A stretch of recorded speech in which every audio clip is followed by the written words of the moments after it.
नमस्कार।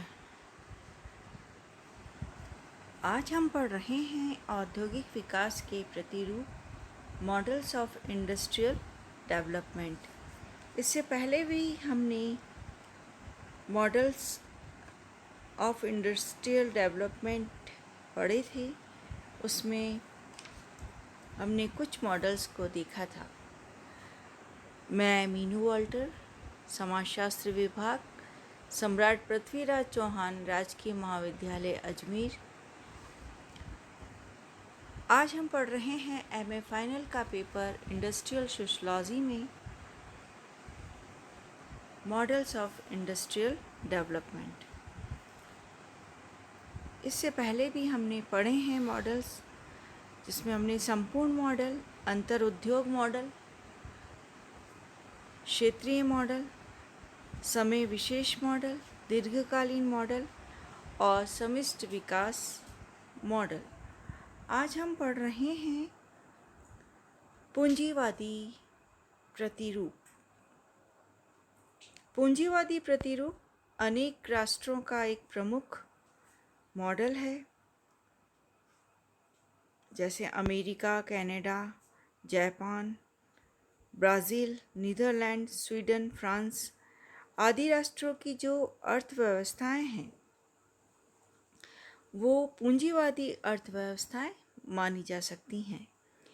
पूंजीवादी आर्थिक संगठन वह प्रणाली है जिसमें निजी व्यक्ति अकेले या समूह के रूप में उत्पादन के साधनों पर अपना निजी स्वामित्व रखते हैं। वे अपनी पसंद के अनुरूप इन आर्थिक साधनों के उपयोग का अधिकार रखते हैं। पूंजीवादी प्रतिरूप में हम देखते हैं कि इस प्रतिरूप की कुछ विशेषताएं हैं। इन विशेषताओं का पीडीएफ मैंने लिंक के साथ ही आपको सेंड किया है, आप उसमें देख लें। उसमें विशेषताओं में हम देखते हैं निजी संपत्ति की विशेषता, विरासत की व्यवस्था, उद्यम की स्वतंत्रता, उत्पादन में निजी लाभ का उद्देश्य, उपभोक्ता की सार्वभौमिकता, प्रतिस्पर्धा की स्थिति और निजी संपत्ति के अधिकार की रक्षा के लिए सरकार। इस तरह हम देखते हैं कि पूंजीवादी अर्थव्यवस्था स्वतंत्र है। उद्यम तथा उत्पादन एवं वितरण के साधनों पर उसका निजी स्वामित्व है। पूंजीवादी उत्पादन का जो आरंभ है वो सामंती काल के व्यक्तिगत उत्पादन से माना गया है।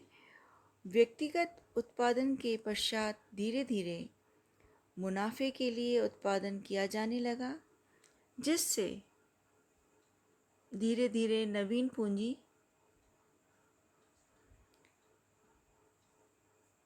का निर्माण होता गया। इसके कारण स्वतंत्र उद्यम की नीति को समर्थन मिलने लगा और इसका जो उद्देश्य था वो व्यापार पर किसी भी प्रकार के प्रतिबंध का विरोध करना था। धीरे धीरे पूंजीवाद के विकास की एक ऐसी अवस्था आती है जब समाज का अधिकाधिक पूंजी कुछ गिने चुने पूंजीपतियों के हाथों में केंद्रित हो जाता है। अब हम देखते हैं पूंजीवाद के प्रकार। पूंजीवाद के प्रकार यानी विकास के क्रम की दृष्टि में अगर हम देखें तो पूंजीवाद का जो मौजूदा स्वरूप है वो अनेक रूपों में विकसित हो गया है और ये मॉडल अनेक उप स्वरूपों का समन्वय हुआ है। उसमें हम पहला देखते हैं वाणिज्यिक पूंजीवाद। यह पूंजीवाद के विकास की प्रारंभिक अवस्था थी। इसमें दस्तकार, कारीगर अपना काम धंधा बढ़ाकर अन्य व्यक्तियों को वेतन पर अपने यहाँ काम करने के लिए रख लेते थे। वो कहलाता था वाणिज्यिक पूंजीवाद। उसके पश्चात आया औद्योगिक पूंजीवाद। पूंजीवाद की इस दूसरी अवस्था ने उद्योग धंधों, कल कारखानों एवं फैक्ट्रियों की स्थापना हुई। नेक्स्ट है राज्य पूंजीवाद। इस अवस्था में उत्पादन के समस्त साधनों को राज्य अपने नियंत्रण में ले लेता था। साथ ही राज्य द्वारा जो नियुक्त अधिकारी होते थे वे उद्योगों का प्रबंध और प्रशासन चलाते थे। नेक्स्ट हम देखते हैं पूंजीवाद के प्रकार में अनुराज्य निगमवाद।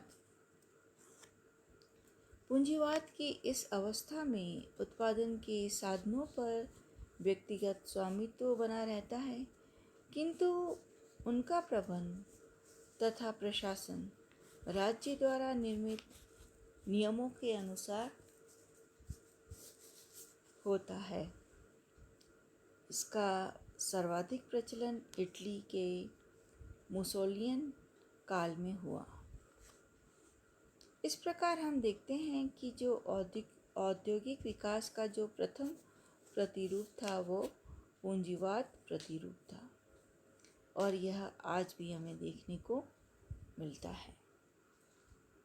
नेक्स्ट है समाजवादी प्रतिरूप।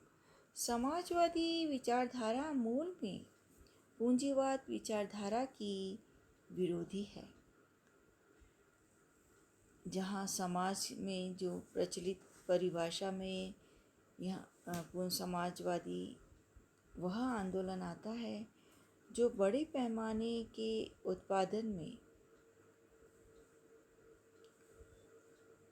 प्रयुक्त होने वाले पूंजीगत माल के स्वामित्व को एवं प्रबंध को व्यक्तियों की बजाय संपूर्ण समाज के हाथों में सौंपने का लक्ष्य रखता है, ताकि राष्ट्रीय आय में वृद्धि करके उसे समान रूप से बांटा जा सके।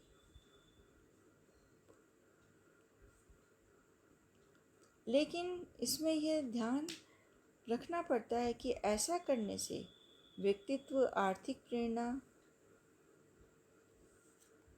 या व्यवसाय और उपभोक्ता के चुनाव की स्वतंत्रता नष्ट न हो जाए।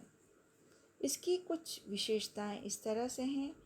उत्पादन के साधनों पर सरकार का स्वामित्व होता है, आर्थिक नियोजन होता है, आय का पुनर्वितरण होता है और साथ ही शांतिपूर्ण एवं लोकतांत्रिक विकास होता है।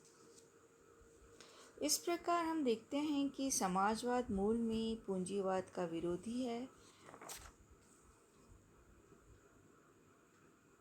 इसमें सभी व्यक्तियों द्वारा श्रम, प्रत्येक को रोजगार, प्रत्येक व्यक्ति को उसकी आवश्यकता के अनुसार प्राप्ति, आर्थिक समानता, सामाजिक न्याय का मूल अधिकार, समाज में शोषण उन्मूलन तथा आर्थिक समानता के लक्ष्य को प्राप्त करने के लिए समाजवादी प्रतिरूप औद्योगिक विकास का दूसरा एक महत्वपूर्ण प्रतिरूप है। समाजवादी समाज के लक्ष्य को कार्ल मार्क्स की विचारधारा पर आधारित किया गया है। वर्तमान में कुछ राष्ट्रों में समाजवादी समाज के उदाहरण देखने को मिलते हैं। नेक्स्ट है मिश्रित प्रतिरूप। मिश्रित प्रतिरूप पूंजीवाद और समाजवाद के अतिरिक्त औद्योगिक विकास का एक तीसरा प्रतिरूप है जो मिश्रित प्रतिरूप कहलाता है। मिश्रित अर्थव्यवस्था उस अर्थव्यवस्था को कहा जाता है जिसमें सार्वजनिक क्षेत्र एवं निजी क्षेत्र दोनों पाए जाते हैं। अगर हम इसे समझना चाहें तो सरकार तथा पूंजीपतियों दोनों को आर्थिक एवं औद्योगिक विकास में भाग लेने का अवसर प्रदान किया जाता है। इसे समष्टिवाद कहा जाता है। एनसाइक्लोपीडिया ब्रिटेनिका के अनुसार समष्टिवाद वह नीति है या सिद्धांत है जो प्रजातंत्रीय ढंग से संपत्ति के उत्पादन एवं वितरण में विश्वास रखती है। मिश्रित व्यवस्था के कुछ विशेष उद्देश्य थे। उसमें आर्थिक विकास की गति को तीव्र करने के लिए, उपभोक्ता की स्वतंत्रता एवं मजदूरों के हितों की रक्षा करने के लिए, आर्थिक समानता की रक्षा की स्थापना के लिए, एकाधिकार एवं निजी हाथों में आर्थिक सत्ता के केंद्रीकरण पर रोक करने के लिए,